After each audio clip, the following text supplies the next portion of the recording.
Howlinblind, smoking cigars with Howlinblind, whose most intellectual friends get to call him Howlinblind, but it's Slim because they get to hang out and smoke cigars with him. He's going to talk about all kinds of good stuff that makes more sense than anything Rush Limbaugh might have in his little pea brain. Howlinblind, smoking cigars with Howlinblind, but it's Slim. It's time for the Howlinblind show. He's gonna sit and smoke a good cigar and tell you all about stuff.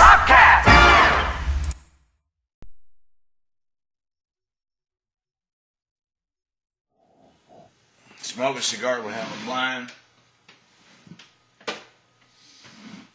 Oh.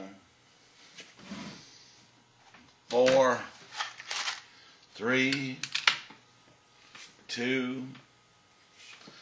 How's everybody doing? Smoke a cigar with Howlinblind. Howlinblind, Buddy Slim, your 60-minute Jelly Belly Toe Jam. And here, August the 2nd of 2009. Look at that, folks. That's a CAO, the Brasilia line. The size is the 60, 6x60. It's called Amazon. It's a nice Maduro cigar. And I really suggest that if you like a good, complex flavor, array of taste and flavors, but in a full-bodied, heavy smoke cigar, I insist that you go buy some of these.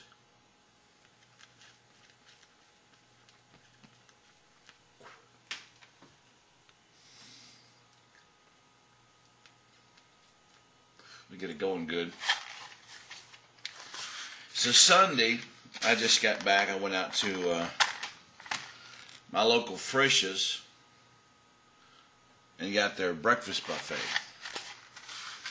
For breakfast, I had scrambled eggs, bacon, and biscuits and gravy.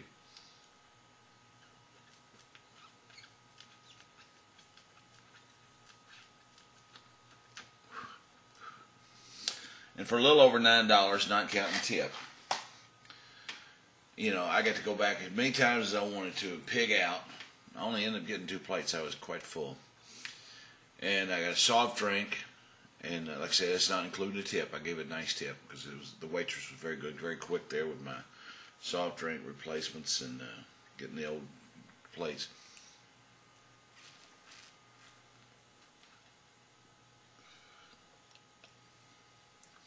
But it was very, very good.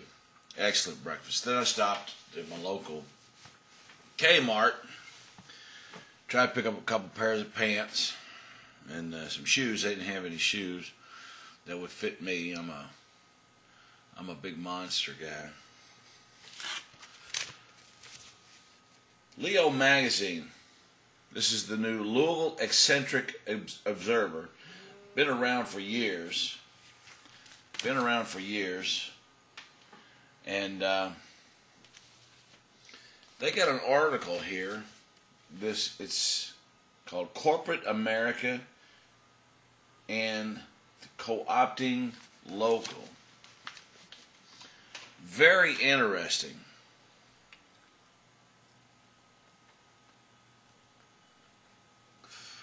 Now, some of you people may not remember, but most of you guys do, most of you women do. Back when, if you wanted to get a hardware item, you went down to your local hardware store.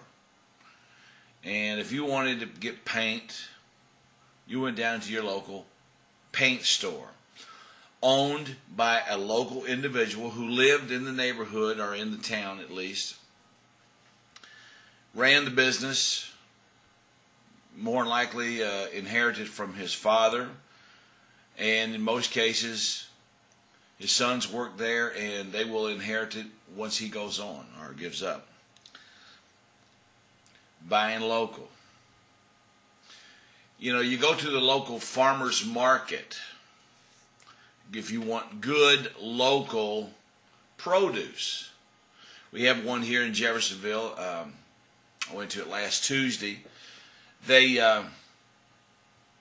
nice big watermelons, beautiful tomatoes, apples, fresh green beans. There's nothing like a pot of fresh green beans, cooking all day, just filling the air with that fresh green bean flavor. And then you top it off, of course, at supper time, but eating a plate of them. Mercy.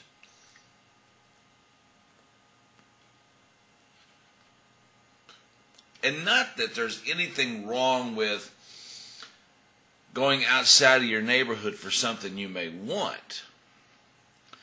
But the basic concept of buying local is that you want to keep your local businesses in business. Now, what they usually do is they will either stock their store with local goods, or they may venture off. Let's say, I live in Jeffersonville, Indiana, but I like these fine cigars. Well, there's no one here in Jeffersonville, Indiana, or Louisville, Kentucky, that makes these cigars. So I go to the smoke shop called Kramer's Smoke Shop at 401 East Jefferson in Louisville, Kentucky, and I say, I need some good cigars. Well, they've bought these from a company outside of Florida or outside of South Carolina or someplace like that, who has gotten them from the manufacturer who makes these in Honduras or Nicaragua or the Dominican Republic. Okay? So, in that case, you're not buying local, but you're bringing in a product to sell at a local store to keep that local business in business. Well, it's a nice concept, and it used to work. Used to work really nice. Used to keep businesses going, local businesses. I mean, hell, it may have kept you a job, or your brother a job, or your sister a job, or someone you knew a job, Well, there's a new campaign going on, and they talk about it here in the Leo magazine, because people want to buy local. Now, they also call Leo magazine the Louisville Liberal Rag, okay? I'm getting sick and tired. I used to make fun of liberals because I thought I was a conservative, and then,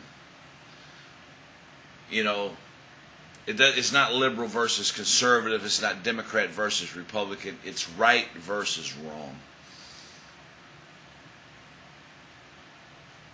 And I don't care if the right side, meaning the correct side, comes up and it's Ron Paul, who might be a Republican, or Dennis Kucinich, who is a Democrat. It doesn't matter, as long as they're correct and they've got the right idea. All right. I'm coming up here on about 8 minutes, so I'm going to take a little break, and when I come back, we're going to talk about this concept of buying local. Stick with me, folks.